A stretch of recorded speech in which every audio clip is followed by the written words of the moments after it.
அண்ணன் என்னடா தம்பி என்னடா அவசரமான உலகத்திலே அப்படிங்கறதும் கவனிக்க அருமையான பாடல். மை பிலவ்ட் பிரதர் அப்படின்னு திரு ராகுல் காந்தி ரொம்ப அடிக்கோடிட்டு திமுக தலைவர் மு க ஸ்டாலினை குறிப்பிட்டிருந்தார். அது சொல்ல வேண்டிய தேவை இருக்கு இல்லையா? காலம் என்பது நேற்று என்பது வேறு, இன்று என்பது வேறு, நாளை என்பது வேறு. நீங்க நேற்று இன்று நாளை படத்தை பத்தி நான் சொல்ல வரல, பாடத்தை பத்தி சொல்றேன்.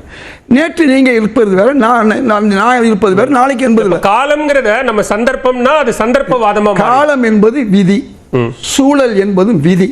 இந்த ரெண்டையும் நீங்க தூக்கி போட்டு பாத்தீங்கன்னா ஆன்மீகத்தில் இறைவன் தான் அதுன்னு சொல்லுவாங்க, காலம் தான் நானு, விதிதான் நானும்பாங்க. அதனால அந்த பக்கம் நம்ம போக வேண்டியது. கொஞ்சம் அனுமதிச்சீங்கன்னா ஐயா இதாயத்துள்ளாட்ட ஒரு சின்ன கேள்வி, அவரும் அனுமதிச்சாரு. நான் பேசி முடிச்சிடுறேன், நீங்க கேளுங்க. நீங்க பேச முடிச்ச உடனே கேளுங்க. உங்களை ஆமோதிச்சு தான் இவ்வளவு நேரம் பேசிக்கிட்டு இருக்கேன். எங்கள் சகோதரர் செந்திவேல் என்ன சொன்னாரோ உங்களை ஆமோதிச்சு தான் எனக்கு ஒரு கேள்வி இருக்கு. இல்ல முடிச்சிடுறேன். இந்த ஃப்ளோவோட வந்துட்டு ஒரு இலக்கியத்தோட ஒரு ஆன்மீகத்தோட போகுது, அதோட போயிடுவோம். கொஞ்சம் அரசியலும் பேசுவோம். ஒரே ஒரு விஷயம், அரசியல் தான். அரசியல் என்பது இதெல்லாம் தாண்டினதுதான். இப்ப அடுத்த விஷயம் விஜயபாஸ்கர். உங்களுக்கு நன்றாக தெரியும், சண்முகம் அவர்களாக இருக்கணும், விஜயபாஸ்கராக இருக்கணும், அல்லது நம்முடைய கோயம்புத்தூர் எம்எல்ஏவாக இருக்கட்டும், முன்ன மந்திரியாக இருக்கட்டும், எல்லாம் எல்லாரும் வந்தாங்க, திருப்பி போனாங்க.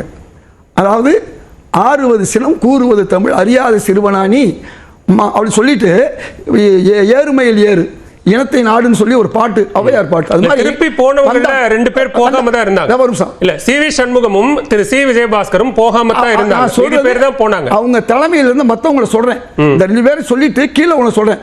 போன நேரத்தில் அவர்களுக்கு என்ன கிடைக்கலைன்னா, இந்த நீக்கல் பொதுச் செயலாளர் ஒருத்தர் இருக்காரு, அவருக்கு வாழ்க்கையை முழுதும் நீக்கிறது மட்டும்தான் ஒரு வேலை, சேர்க்கல் கிடையாது. மாவட்ட செயலாளர் பதவியை இந்த போனாங்கல்ல அவர்களுக்கு உடனே கொடுத்திருந்தா அந்த ஒரு பெருந்தன்மை இருந்திருந்தா, எம்ஜிஆர் எஸ்டிஎஸ் அவ்வளவு விலகி போனார். அதே மாதிரி ஜெயலலிதா அவர்களை விட்டுட்டு யார் யாரோ விலகி போனாங்க, அவ்வளவு பேரை சேர்த்தாங்க. எப்படி ஆனானப்பட்ட ஜெயலலிதான்னு கூட சொல்லலாம். அப்ப அந்த பெருந்தன்மைங்கிறது இல்லாதனால நாளொரு மேனியும் பொழுதொரு மன்னமாக இன்னைக்கு அதிமுக கரைந்து போகுது. திமுக கூட ஒரு எக்ஸ்-எம்எல்ஏ தான் போறாரு, எங்கே அங்கிருந்து போறாரு, மற்ற தொண்டர்கள் போறாங்க. ஆனா அதிமுகவில் ஒரு பெரும் பிளவு அளவுக்கு போய்கிட்டே இருக்காங்க சாரசாரியா. இதுக்கு என்ன காரணம்? அங்கே உள்ள தவறுகள். அந்த தலைமை என்ன செஞ்சிருக்கணும்? வந்துட்டாங்க, போயிட்டாங்க, ஒரு எம்எல்ஏ வர்றாங்க, சாவியை கூட ஒப்படைச்சிட்டாங்க. அவங்களுக்கு ஏன் நாம திரும்பவும் மாவட்ட செயலாளர் பதவியை கொடுக்க கூடாது? அப்ப கொடுத்தா நம்மளோட ஸ்ட்ராங்கா இருப்பாங்கிற எண்ணத்தோட இருந்திருக்கணும். நினைச்சா இவர் நாளைக்கே புடுங்கலாம். ஏன்னா இவருக்கு நீக்கிறது புடுங்கிறதெல்லாம் ஈஸியான வேலை இல்ல சார். நம்ம நல்ல வார்த்தைகளை பயன்படுத்துவோம். இல்ல தலைமை மீதான அதிருப்தி இருக்கிறது, தலைமை மீதான விமர்சனம் இருக்குங்கிறதுல மாற்று கருத்து இல்ல. ஒரு ஆளும் கட்சியாக வந்திருக்கக்கூடிய ஒரு கட்சி மாற்று கட்சியிலிருந்து வராங்க அப்படின்னா அந்த கட்சி நாங்க தான் அந்த கட்சியினுடைய உண்மையான வடிவம்.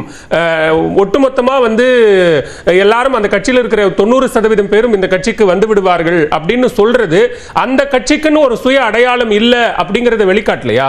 அது அந்தந்த கட்சியில ஏற்கனவே இருந்தாங்கல்ல, அவங்க கவலைப்பட வேண்டியது ஒரு விஷயம். சர்வைவல் ஆஃப் த ஃபிட்டஸ்ட்னு டார்வின் தியரி. நாங்க 108 தான் இருக்கோம். நாளைக்கு நீ 6 மாசங்கிறீங்க, 3 மாசம் சொல்லிக்கிட்டு இருக்கீங்க, நாளைக்கே நீங்க போயிருவீங்கன்னு சொல்லும் போது தற்காத்து தற்கொண்டான் பேணி தகை சார்ந்த சொற்காத்துங்கிறது பொம்பளைக்கு பெண்களுக்கு சொன்னது மட்டுமல்ல, நமக்கும் சொன்னது. தன்னை காக்கணும், தன்னை சார்ந்தவர்களை காக்கணும், ஆட்சியை காக்கணும், அதோட நம்மளை தேடி வர்றவங்களையும் காக்கணுங்கிறது ஒரு இயல்பு. இந்த இயல்பை இன்னைக்கு தாவேகா செய்யுதுன்னா அது ஏற்கனவே எல்லாம் செஞ்சது. பாஜக ஒரு சீட்டு இருந்துகிட்டு எல்லா காங்கிரஸ் சீட்டையும் எடுத்துட்டு போலையா? நான் என்ன சொல்ல வர்றேன், ஆட்சியை பிடிக்கலையா? அப்ப ஒவ்வொரு மாநிலத்திலையும் ஒருத்தரை வச்சுக்கிட்டே ஒரு ஆட்சியை பிடிக்கும் போது இவங்க 108 வச்சுக்கிட்டு இந்த ஆட்சியை கவிழாம இருக்கணும்னு நினைக்கிறது அவங்களுடைய இது இல்லையா? எது அவங்களுடைய சாவரிட்டி இல்லையா? கவிழாம இருக்கணும் நினைக்கிறதுனால அப்படி சட்டமன்ற உறுப்பினர்களை சேர்க்கிறாங்கன்னே வெச்சுப்போம். அப்ப கூட்டணி கட்சிகளினுடைய ஆதரவு தேவையில்லை அப்படிங்கிற நிலையை நோக்கி நகர்றாங்களா? அப்படி அல்ல. அதனுடைய அர்த்தம் அதுதானே. அப்ப 180 இடங்கள்ல திமுக வென்றுச்சு ஒரு கட்டத்துல. அதுக்காண்டி என்ன இதாயிச்சாங்களா? 140 இருந்தாலும் 130 இருந்தாலும் கூடுதலா வர்றவர்களை கட்சியை பலப்படுத்தணும். நீங்க சொன்ன சில வருடம் உள்ள கட்சி, இது சாதாரண கட்சி, புதுசா வந்த கட்சி, இந்த கட்சிக்கு ஆள் பலம் தேவைப்படலாம். அதனால ஒரு கட்சி தன்னை வடிவமைத்துக் கொள்வதற்கு இது அவசியம் தேவைப்படுது. சாதாரண ஒரு கட்சிக்கு தானே நீண்ட நெடிய பாரம்பரியம் கொண்ட ஒரு பேர் இயக்கம் நாங்க அடுத்து வர எல்லா தேர்தல்களிலும் ஆதரவு, எல்லா தேர்தல்களிலும் கூட்டணிங்கிற ஒரு நிபந்தனையற்ற ஆதரவை கொடுக்குது, அறிவிக்குது. அந்த ஒண்ணுதாங்க இந்த அஞ்சாம போனதுனால தான் 2-2 போய் சேர்ந்துச்சு. இதை புரிஞ்சுக்கிறோம். அன்னைக்கு பாஜக மறைமுகமாகவோ நேரடியாக ஆட்சி அமைச்சிடக்கூடாது, எடப்பாடியார் தலைமையில் ஒரு அரசு வந்துவிடக் கூடாது, திமுகவுடைய ஆதரவுனாலேயோ அல்லது மற்ற கட்சிகளுடைய ஆதரவுனாலே வந்துவிடக் கூடாது.